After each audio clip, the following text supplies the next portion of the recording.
Hello mga kaguhit. Marami na kasi na-invite dito sa affiliate program sa FB na hindi pa nila alam kung paano ito gamitin. So ipapakita ko po sa inyo kung paano ito gamitin. Sundan nyo lang itong video na to. First, click niyo itong affiliate partnership. Tapos sign up niyo po ang Shopee. Pag okay na po yung Shopee, na nakalink na po yung Shopee ninyo dito, punta kayo sa Shopee. Maghanap kayo ng item na gusto ninyong i-affiliate.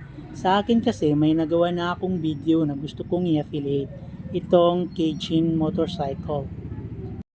Kapag nahanap nyo na yung item, click lang nyo itong nasa taas na to.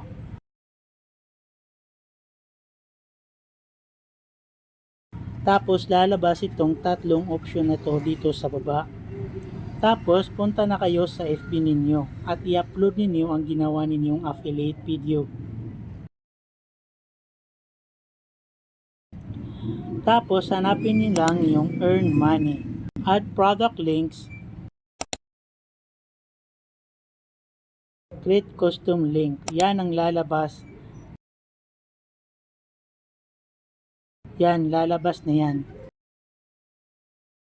Tapos copy niyo lang yung code sa Shopee. Tapos paste niyo lang dito.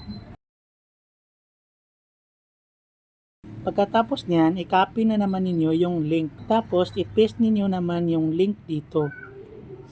Tapos okay na, may mapapansin kayong may lumalabas na parang ads dito sa taas.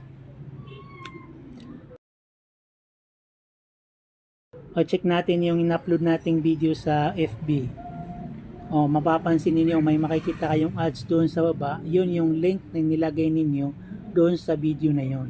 Kung wala naman kayong item na magagawa niyo ng video, pwede naman yung mga gamit niyo sa bahay gaya ng Alaska, Nescafe, Coffee Mate. Maghanap lang kayo sa Shopee.